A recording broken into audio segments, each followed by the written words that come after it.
lu nga wax noonu la initialement prévu le 13 septembre boobu ak la fa xewoon préalablement ci ginnaaw yëpp ay tàppale politique la woon pour ne pas le faire parce que dans le communiqué du conseil des ministres il est clairement dit monsieur le premier ministre a informé attendez je retrouve ça voilà.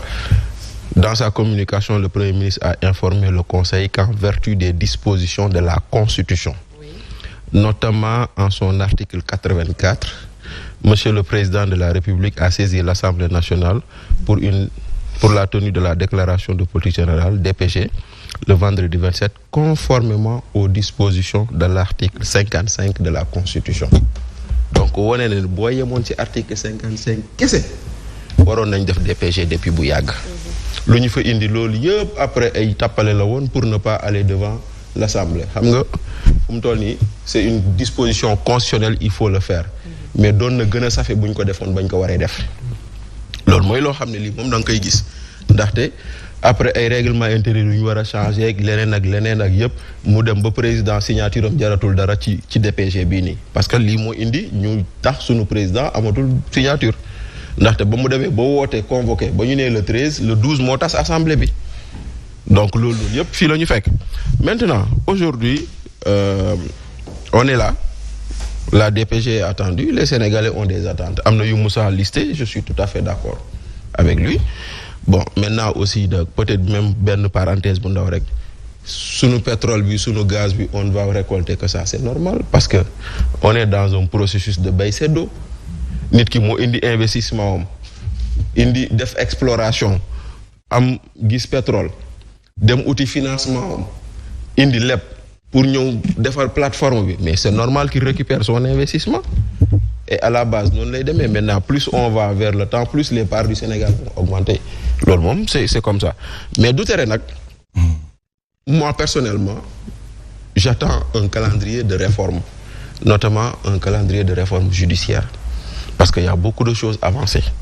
surtout dans le programme Diomaye président yoo xam ne yi nii war nañ ci dem nu mu gën a gaawee benn ñooñu fi wax sortir du conseil supérieur de la magistrature n'est-ce pas donc tey jii nii il faut qu'on nous ait un agenda ñu xam à peu près les grandes réformes judiciaires on a parlé de modification de l'article 80 dégg naa monsieur Sow mu koy wax sànq naan loi yu fi nekkoon ñoo nekkoon c'est heureux que loi yi ngeen jàppoon ni baaxul démb ak barki démb qu'on nous dise aujourd'hui de façon claire nette et précise avec un échéancier bien connu kañ lañ koy soppar ñi pour gën a taaral suñu démocratie et si parmi ces lois également bokk na si loo xam ne moom premier ministre da ko doon wax bu ñu amee majorité on va criminaliser l'homosexualité ñu ngi koy xaar foofu yooyu yëpp ça fait partie d'un paquet de réformes judiciaires yoo xam ne ñu ngi ko ci xaar beneen bi c'est un peu relancer l'économie parce que nee na ñu ngi koy wax semaine passée dëkk bi les réformes économiques dëkk bi tey jii nii effectivement muy dans le PSE muy comme pour le Sénégal 2050 ak yooyu noonu le développement ou la vision est adossée sur des réformes importantes yoo xam ne bu ñu ko deful on risque de repartir bu ñu fi yàlla bàyyoon ba 2050 à se retrouver justement à être sur les mêmes niveaux xam nga tey ji dañuy toog ñu naan Abdou Diouf Senghor Ablaye Wade yore nañ réew mi 60 ans réew mi doxul mais tant qu'on a une administration calquée sur le modèle colonial tel que nous l'avons du ñu jural leneen tant qu'on a une administration boo xam ne c'est des lourdeurs bureaucratiques du ñu sori donc effectivement il faut oser les réformes surtout les réformes les plus hardies yoo xam ne yi ça demande des fois même quitte à ni ñu koy waxatee sax faire face à un front social et tout donc loolu également ñu ngi koy xaar mais beneen bi aussi tamit nag on nous avait dit que tant qu'on aura cette monnaie là que nous avons nous ne serons jamais développés ñoom ñoo ñu ko waxoon donc aujourd'hui j'espère qu'on nous rendra ou qu'on nous donnera un calendrier de sortie de ce CFA et de création de notre monnaie donc yooyu yëpp mu doon ay attentes yoo xam ne ñu ngi koy xaar mais la rationalisation oui mais bon après on verra que ça aurait été bien je dis ça aurait été bien mais après encore une fois maa ngi ko doon wax semaine passée je le redis encore contexte bu ñu demee élection législative ak délai yu serré par rapport à la fin de l'année, il faut être indulgent sur beaucoup de choses. Ça aurait été bien normalement qu'on ait une DPG avant la présentation du budget. Lolo, ça aurait été bien. Mais compte tenu du contexte également, on comprend. Mais dinañ xam au moins dinañ xam que ça fait, on aura un cap et que peut-être que ça va donner confiance à des investisseurs.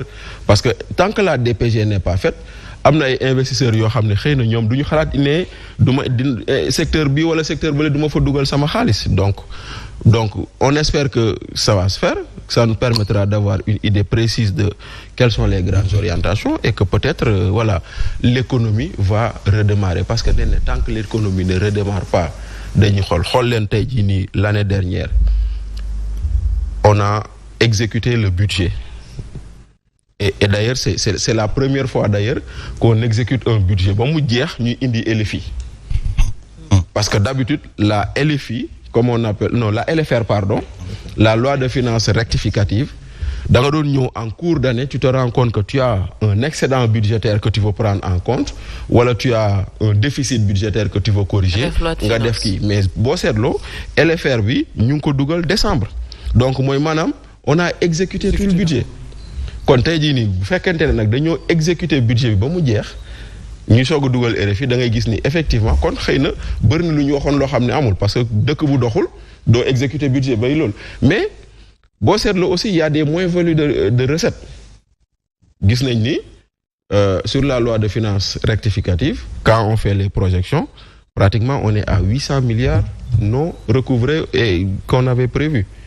Donc ces 800 milliards non recouvrés parce que simplement, les choses ne marchent pas.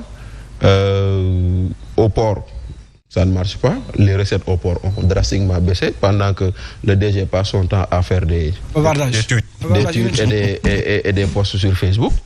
Donc, d'autres secteurs sont à la traîne. Dinañ si ñëw tout à l'heure ci mbay mi ak yonoon avec des conséquences terribles yoo xam ne il faut s'y attendre ak yeneen mais bon voilà on attend de voir maintenant nag lenn aussi dañ koy ñaan député yi. On veut vraiment qu'il y ait un débat économique.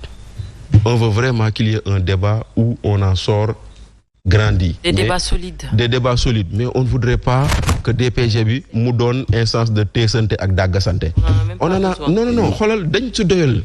Parce que ce pays-là le teesante le daggasante moo ñu yóbbee fii te jaru ko. Maintenant aujourd'hui ceux qui avaient une batterie de questions yoo xam dañ ko bëgg a dóor Sonko ba fu ñu c'est pas la peine. Voilà, c'est-à-dire que on attend qu'il soit un grand seigneur, mais on attend que tous les députés de tous bords soient de grands démocrates et que le Sénégal y gagne. Et dafa nekk aussi déclaration de politique générale, on va dire la plus attendue de l'histoire du Sénégal en quelque sorte. En quoi? C'est une déclaration de politique générale. Déclaration. On en a parlé le 13 septembre. Non, mais dans 9 mois pour le faire, la plus attendue, non. Pourquoi mu war a ñëw dafa war a ñëw. Ouais, mais léegi moom. La plus attendue. Léegi moom. Non, c'est attendu, mais pas la plus attendue. C'est du normal. Je pense que il s'agit d'une déclaration de politique générale. Mooy dañu bëgg nga wax ñu foo bëgg a jëme réew mi. Du jour boo xamante ni dañ fay def ay dénonciation ay xaalis bi dugal nañ ko fi rek ay lee lañ def rek ay jot nañ ñu yéeg surtout que 1000 milliards yi ñu waxoon ni justement ñi ngi